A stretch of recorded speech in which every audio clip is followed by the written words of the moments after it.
E se eu te dissesse que Corrente do Mal plantou a resposta do seu próprio final logo na primeira cena do filme, e quase ninguém percebeu? Esse filme de 2014 ficou famoso por ser apenas mais um terror sobre sexo, mas isso é exatamente o que o diretor queria que você pensasse, porque ele colocou dentro de cada quadro, de cada cor, de cada objeto de cena, é uma das construções mais meticulosas do cinema de horror moderno. Tem uma teoria da cor vermelha que o filme usa como sistema de alerta, tem um símbolo que aparece toda vez que a maldição muda de dono, e tem um diálogo nos primeiros 6 minutos que já antecipa o fracasso do plano final. Fora que tem uma cena com 2 fotos no espelho que conecta ao começo do clímax do filme, de um jeito que vai te dar arrepio. Hoje a gente vai do início ao fim de Corrente do Mal em ordem cronológica, te mostrando tudo o que passou batido sem que você tenha percebido quando você assistiu.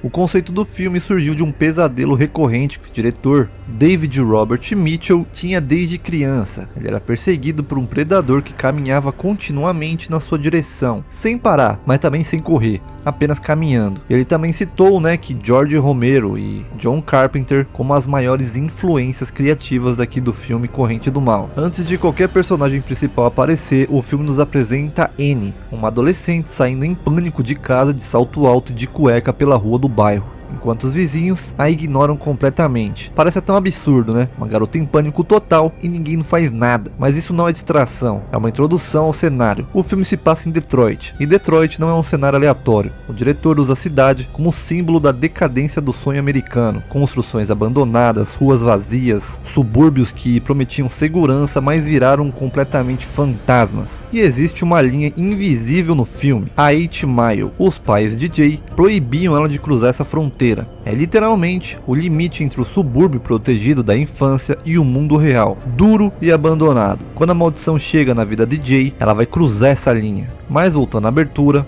o nome de Annie não é por acaso. Como eu disse, a garota que aparece na cena de abertura se chama Annie, e é uma referência direta a Annie Brackett, que é a amiga da Laurie Strode lá no filme de Halloween de 1978 de John Carpenter. Sim, aquele do Michael Myers. Falando em Halloween, Jay é a abreviação de Jamie, em homenagem à rainha dos gritos, a Jamie Lee Curtis. No filme, Jay tem uma irmã chamada Kelly, e Jamie Lee Curtis tem uma irmã na vida real chamada Kelly Curtis. Pois é, nada é do acaso. O teatro que aparece em segundo plano nessa abertura também não é genérico. Ele é o Redford Theatre, é um histórico teatro no estilo japonês com órgão Wurlitzer em pleno funcionamento, no bairro de Old Redford, lá em Detroit. Uma curiosidade desse lugar aí é que Uma Noite Alucinante, no caso A Morte do Demônio lá de 1981, estreou exatamente aqui. O filme A Corrente do Mal foi rodado principalmente com lentes grandes angulares para dar uma sensação mais expansiva e intimidadora ao espaço. Os personagens parecem pequenos e vulneráveis no enquadramento. Nos primeiros minutos com Jay em casa, o filme já planta 3 prenúncios que só fazem sentido depois que o filme acaba. O primeiro tá na varanda. Jay e os amigos estão assistindo a um filme na televisão antiga, parece até uma cena qualquer, mas presta atenção no que o filme de TV tá falando em alto e bom som. Você tem medo de uma sobrecarga. Você não pode usar eletricidade suficiente de onde que você quer que você obtenha para controlar uma carga forte o suficiente. Lá no final do filme, o plano dos personagens é exatamente eletrocutar a entidade na piscina, e eles falham exatamente por esse motivo. Não tem eletricidade suficiente. O filme avisa logo no início que o plano vai falhar. O segundo prenúncio tá numa cena que parece até leve. Os amigos jogando na varanda. Eles estão jogando o jogo da velha, um jogo que não existe vencedor, só um perdedor que fica com mico. A mecânica do jogo espelha a mecânica da maldição. A única opção é passar o fardo para outra pessoa. Não tem como ganhar, só como adiar. A forma que a entidade assume para ameaçar Jay na escola é a de uma solteirona, ou seja, literalmente a velha do jogo da velha. E o terceiro, o mais poderoso, tá no espelho do quarto de Jay, quando ela se prepara para o encontro lá com o Hugh. Enquanto Jay se olha no espelho, se arrumando, tem 2 fotos coladas na moldura. Uma da Jay na piscina e outra da Jay com seu pai. Lá pro final do filme, a entidade assume a forma do pai da Jay e ataca exatamente na piscina. O filme coloca os 2 elementos, piscina e pai, lado a lado no espelho, 70 minutos antes de combiná-los no momento mais perturbador. E o nome da personagem principal também não é aleatório.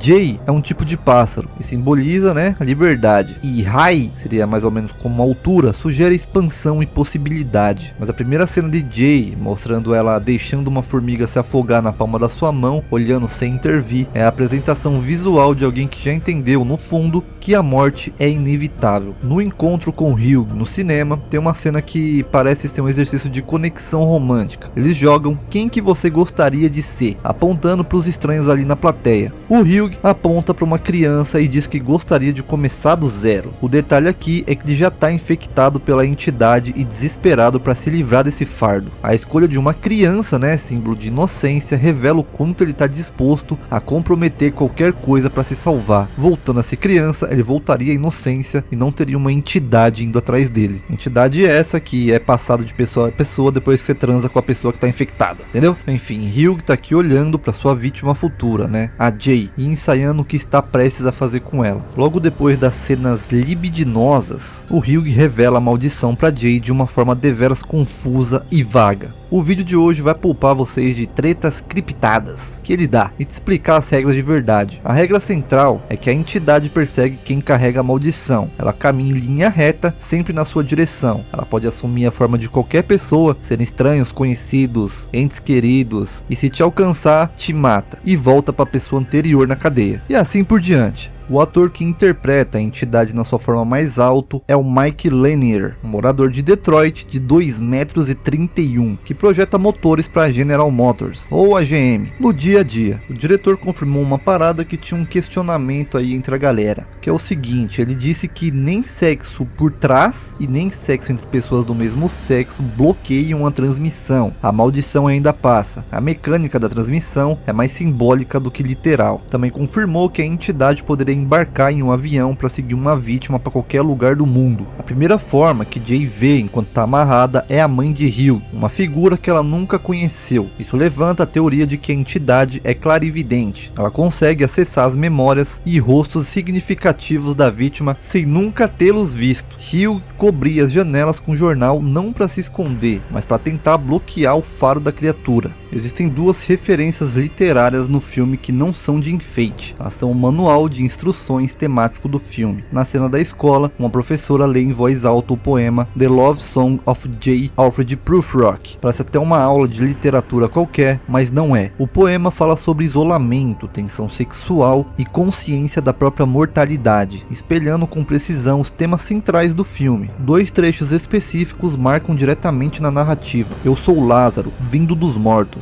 A necessidade de Jay de ser despertada para a realidade da morte antes que seja tarde demais. O Eternal Footman, o lacaio eterno, uma figura que segura o casaco do protagonista e ri, uma imagem quase idêntica à da entidade que observa, segue e espera pacientemente. A outra referência literária está com Yara, a amiga que fica o tempo todo lendo em um dispositivo estranho em forma de concha. Yara lê O Idiota durante o filme. O livro é uma metáfora direta para Paul. O protagonista do romance é um príncipe puro, altruísta e ingênuo em um mundo egoísta. Paul é exatamente isso. Enquanto Hugh usa Jay para se salvar e Greg a usa para satisfazer o desejo próprio, Paul é o único que demonstra cuidado genuíno. Por falar em escola, tem um easter egg de bastidores nessa cena que a maioria absoluta das pessoas não sabem. Rich Vreeland, o compositor da trilha sonora do filme, que assina como Disaster Piece, aparece em cena como ator. Ele interpreta o locutor da escola onde Jay está procurando por Hugh. A trilha sonora agressiva e cheia de sintetizadores é um personagem à parte. Ela foi gravada antes das filmagens e usada no set para criar a atmosfera certa. E nessa mesma cena da escola tem um outro detalhe que quase ninguém pega. A entidade pode ser vista seguindo a Jay nos corredores da escola, mas ela nunca percebe. O filme usa o recurso, de zooms distantes e figuras ao fundo caminhando lentamente para criar ansiedade constante. Em qualquer multidão, qualquer pessoa pode ser entidade, você não sabe quem que é ela. Uma das teorias mais fascinantes do filme envolve um objeto que parece de forma consistente toda vez que a maldição muda de dono. Uma bola. Logo depois que a Jay foi infectada pelo Hugh, uma bola bate na janela do seu quarto e cai no jardim. Quando vão na casa do Hugh, encontram uma foto dele segurando uma bola. Depois que a Jay dorme com o Greg, uma bola é vista saltando da direção da casa da Jay até a direção da casa do Greg. Quando Jay vê Greg morrer, a camiseta que ele usa tem uma estampa de uma garota loira com uma bola, coberta pelo cabelo dela até o momento exato da morte. Jay ainda usa essa mesma camiseta quando Paul tenta beijá-la, o que implica que ela não passou a maldição para os homens do barco. A bola funciona como um marcador visual da transmissão. O filme rastreia a maldição para o espectador atento sem precisar dizer uma palavra. E por falar, nos homens do barco, essa cena é uma das mais debatidas do filme. Houve muito debate, se a Jay realmente passou a maldição para os 3 homens no barco ou não. Quem acredita que sim, ela seria uma estratégia de sobrevivência antes do confronto final. E quem acredita que não, a entidade a alcança facilmente durante a cena na piscina, o que sugere que Jay ainda carregava a maldição. O diretor deixou propositalmente ambíguo, é parte da natureza do filme. Das teorias que circulam sobre Corrente do Mal, essa é a que mais tem evidência visual direta. O filme usa a cor vermelha e às vezes rosa como sistema de alerta de que a entidade está chegando. Por exemplo, os sapatos vermelhos de Annie na cena de abertura, momentos antes dela ser morta. A camisa vermelha do pai de Jay, visível nas fotos do quarto. O cinema vermelho, onde Hugh leva Jay antes de transmitir a maldição. O esmalte vermelho de Jay, presente durante boa parte do filme. A camiseta vermelha de Greg, e ele morre logo depois. No último plano do filme, enquanto Jay e Paul caminham de mãos dadas, há uma figura ao fundo varrendo folhas. Essa figura veste vermelho. O filme não confirma se a entidade foi destruída, mas ela assina o final com a cor de alerta. E nos leva, direto à cena e a tudo que o filme planta antes dele. O plano dos personagens para matar a entidade na piscina foi descrita pelo próprio diretor como uma fraqueza surpreendente. Palavras do próprio diretor: é o plano mais estúpido de todos os tempos. É um plano de filme infantil. É tipo Scooby-Doo e a sua turma, o que eles poderiam pensar em fazer. E era esse o ponto. Cara meteu que o Scooby-Doo é estúpido. E ele continua: o que você faria se fosse confrontado por um monstro e se encontrasse preso em um pesadelo? Em última análise, você precisaria recorrer a alguma forma de combatê-la que seja acessível a você no mundo físico. E isso realmente não vai funcionar. Bom, o plano falha por design narrativo. O diálogo da TV lá no início do filme já avisava: a entidade não vai cair na armadilha. Ela joga os eletrodomésticos dentro da piscina junto com Jay. A entidade não escolhe suas formas aleatoriamente. Quando você lista em ordem todas as formas que ele assume, aparece uma progressão deliberada que aperta cada vez mais em traumas específicos. Primeiro, mulher nua, não sexualizada, pura vulnerabilidade. Mulher idosa na escola, o terror do envelhecimento. Mulher espancada, trauma e abuso. Homem alto, ameaça física avassaladora. A Yara na praia. Invade o círculo de confiança de Jay. O garotinho vizinho que espionava Jay. Culpa e exposição. Greg e a mãe de Greg. Mata o Greg usando o rosto da sua própria mãe. O avô e o pai de Jay. O ataque final usa o rosto da ausência mais dolorosa de Jay. A entidade é clarividente. Ela nunca conheceu o pai de Jay, mas sabe exatamente que esse é o ponto de ruptura emocional mais profundo. Ela não apenas persegue, ela sabe onde atacar psicologicamente. Isso conecta com todos os detalhes das fotos no espelho que vimos no início. Isso me plantou isso antes mesmo da entidade aparecer. O final de Corrente do Mal tem 2 interpretações, e o filme sustenta as duas ao mesmo tempo. A primeira é mais cínica. A entidade não morreu. Jay e Paul estão caminhando de mãos dadas enquanto a morte os segue lentamente. Eles não escolheram um ao outro por amor, escolheram ser o hospedeiro um do outro. É uma parceria relutante ali, entre aspas, para carregar o fardo juntos em vez de passá-lo para um estranho. E a segunda leitura seria mais melancólica. Ao dar as mãos, eles fazem o oposto de Hugh, que transmitiu a maldição e fugiu sozinho. Jay e Paul escolhem enfrentar o medo juntos. É imperfeito, é triste, mas é humano. Enquanto caminham, se ouve o som de alguém varrendo folhas, um ruído irritante e constante ao fundo. É a presença da entidade, mesmo que invisível, e a figura que varre está vestindo vermelho. E tem mais um detalhe sobre a pergunta de Paul logo após o sexo deles. Do you feel any different? Quando Paul pergunta isso para Jay depois deles dormirem juntos, ele pode estar se referindo à entidade ou à decepção da própria intimidade, que não trouxe a salvação existencial que ele esperava. Jay se move desconfortavelmente, os dedos inquietos enquanto segura as mãos. Paul não se tornou seu salvador, tornou-se mais um hospedeiro. O ciclo continua. O filme compara esse olhar vazio final ao final de A Primeira Noite de um Homem, lá de 1967. 2 jovens que fugiram juntos para algo que prometia prometia liberdade e chegaram ao silêncio. E a atemporalidade do filme, os carros antigos, as TVs de tubo, o dispositivo ali, né, que a Yara lê os livros dela, não é inconsistência, é a afirmação final do filme. Esse terror não pertence a uma geração, ele é universal. A maldição de Corrente do Mal não é só o sexo, é saber que você vai morrer e ter que escolher entre carregar esse peso sozinho ou caminhar com alguém enquanto ela te segue. Bom, esse foi o vídeo. Caso você tenha algum detalhe ou teoria sobre esse filme, deixa nos comentários. Aproveita, se inscreve no canal e deixa um like. Muito obrigado e um beijo.